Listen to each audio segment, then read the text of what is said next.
Hi friends, இன்றைக்கி நம்ம என்ன பண்ண போகிறோம்னா திண்டுக்கல் தலப்பாக்கட்டி பிரியாணி பண்ண போகிறோம். 2 பேர்த்துக்கு எப்படி செய்கிறதுன்றதை பார்க்க போகிறோம். ஓகே, ஃபஸ்ட்டு பட்டை, கிராம்பு, அப்புறம் கசகசாப்பூ. ஓகேவா? அது நல்லா இப்படி வந்தோடனே ஃபஸ்ட்டு வெங்காயத்தை போட்டுக்கணும். ஓகே, வெங்காயத்தை நல்லா பொடிசாக கட் பண்ணி தான் போடணும். 2 வெங்காயம் எடுத்துக்கிட்டால் போதும்.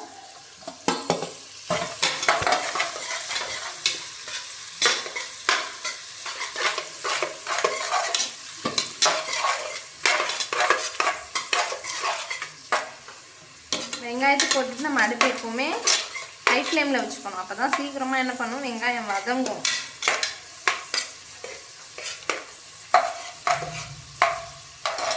உப்பு கொஞ்சம், வெங்காயம் வதங்கும் போது கொஞ்சம் உப்பு போட்டுக்கணும். அப்போ தான் அந்த வெங்காயம் என்ன பண்ணணும்னா சீக்கிரமாக வதங்கும். ஓகே,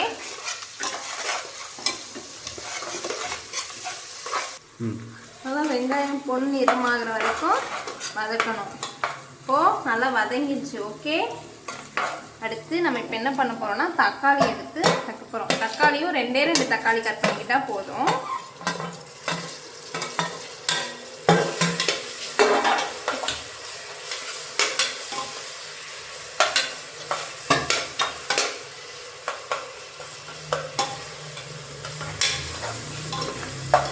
தக்காளி நல்லா வதங்கினதுக்கப்புறம் இஞ்சி பூண்டு பேஸ்ட் போடணும்.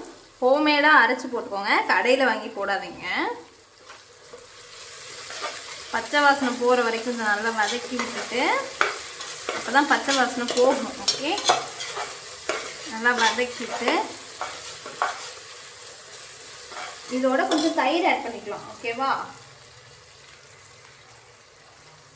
கொஞ்சம் கெட்டியான தயிரை ஆட் பண்ணிக்கோங்க. ரொம்ப ஆட் பண்ணக்கூடாது, சும்மா போதும்.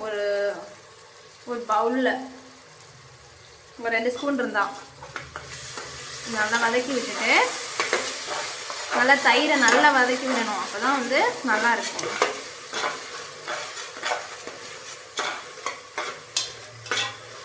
இந்த அளவுக்கு வந்துருச்சா? ஓகே, இப்போ இதோட கொஞ்சம் மிளகாய் தூள் 2 ஸ்பூன்.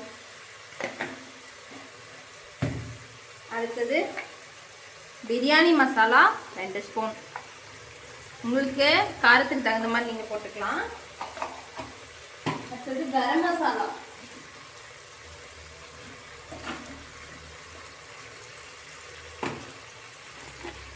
மஞ்சள் தூள் 1 ஸ்பூன்,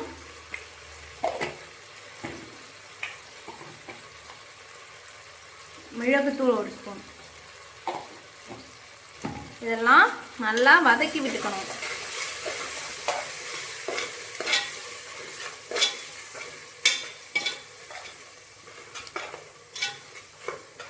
இது நல்லா வதங்கிடுச்சா?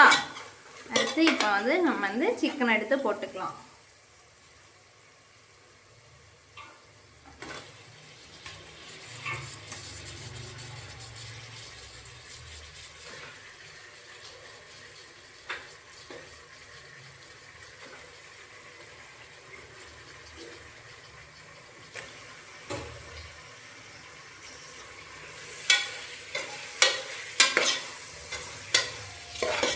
இப்போ சிக்கனையும் நல்லா இந்த மசாலாவோடு போட்டு நல்லா மசாலா சிக்கனில் ஸ்ப்ரெட் ஆகிற அளவுக்கு நல்லா வதக்கிட்டு,